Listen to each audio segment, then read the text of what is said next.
বুঝ হওয়ার পর থেকে যাদেরকে আমার বাবা মা হিসেবে জেনে আসছি, হুট করে যখন একদিন জানতে পারলাম তারা আমার নিজের বাবা মা না, তখন আমার মাথায় আকাশটা ভেঙে পড়লো। আমি নিজের কানকে বিশ্বাস করতে পারতেছিলাম না যে আমি কি শুনলাম। আমার মনে হচ্ছে আমি ঘুমিয়ে থেকে স্বপ্ন দেখতেছি। আসলে স্বপ্ন না, এটাই বাস্তব। আমার জীবনের এই করুণ কাহিনীটি যদি আপনারা শুনতে চান, তাহলে ভিডিওটি শেষ পর্যন্ত দেখতে থাকেন। আমার নাম পিঙ্কি। আমার বর্তমান বয়স 25 বছর। আমি একদম আমার ছোটবেলা থেকে আপনাদের মাঝে গল্পটা শেয়ার করব। আমার ছোটবেলাটা বলতে গেলে অনেক অবহেলা এবং অনাদরেই কেটেছে, আর কাটবেই না কেন।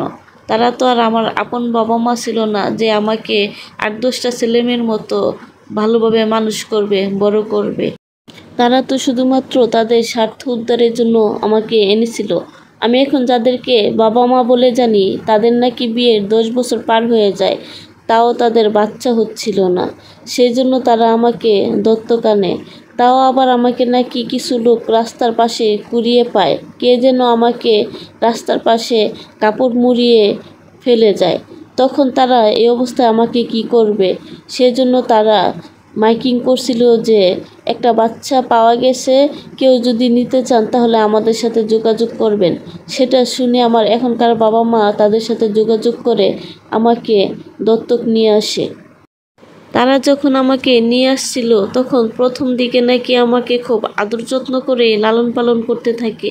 পরবর্তীতে এই কথাগুলো আমি আমার পাড়া প্রতিবেশীর কাছ থেকে শুনতে পারি। কিন্তু ভাগ্যের কি নির্মম পরিহাস, আমাকে আনার 1 বছরের মাথায় নাকি আমার মা কনসিভ করে। তখনই নেমে আসে আমার জীবনে চরম দুর্যোগ। কারণ এখন তো তাদের নিজের বাচ্চা হবে।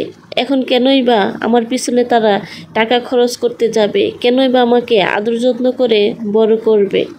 তারা তো তাদের বাচ্চা হয় না বলে আমাকে এনেছিল। তারা যদি জানতো তাদের বাচ্চা হবে, তাহলে তো আর কখনো আমাকে আনতো না। যতদিন নাকি আমার মায়ের সন্তান তার পেটে ছিল, ততদিন আমাকে তাদের সাথে রাখে। যখন তার সন্তান পৃথিবীতে আসে, তখন আমাকে দিয়ে দেয় তার মায়ের কাছে, মানে এখন আমি যাকে নানু বলে জানি তার কাছে। কারণ আমাকে রাখলে নাকি তার সন্তানের প্রপারলি টেক কেয়ার করতে পারবে না। কারণ আমিও তখন বয়সে খুব ছোট ছিলাম। তখন আমাকে রাখলে তাদের সন্তানকে ওরকমভাবে তারা সময় দিতে পারবে না, ওরকমভাবে যত্ন নিতে পারবে না। সেজন্য আমাকে দিয়ে দেওয়া হয়েছিল। কেনই বা আমাকে কষ্ট করে তারা তাদের কাছে রাখতে যাবে? আমি তো আর তাদের নিজের সন্তান না।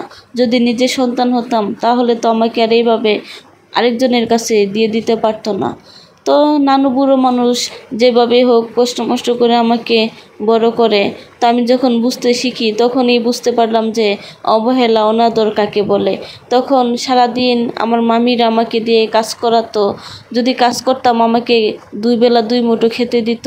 যেদিন কাজ করতে পারতাম না, ওদিন আমাকে খেতে দিত না। তাদের অনেকগুলো গরু ছিল, তো প্রতিদিন আমাকে তাদের গরুর জন্য ঘাস কাটাতো। আমার ছোট ছোট যে মামাতো ভাই বোন ছিল, তাদের কাপড় কাচতে দিত। যেটুকু বয়সে আমার খেলার কথা, ঘুরার কথা, সে সময় থেকে আমি কাজ করি। আর তখন আমার একটা বিষয় সব থেকে বেশি খারাপ লাগতো, যখন দেখতাম আমার সমবয়সীরা সবাই কাঁধে ব্যাগ নিয়ে স্কুলে যায়, তাদের বাবা মা তাদেরকে স্কুলে নিয়ে যায়। এটা দেখে আমার কাছে খুবই খারাপ লাগতো। আমার অনেক ইচ্ছে করতো আমি স্কুলে যাব, আমার মা আমাকে স্কুলে নিয়ে যাবে, কিন্তু সেই কপাল তো আমার আর নেই।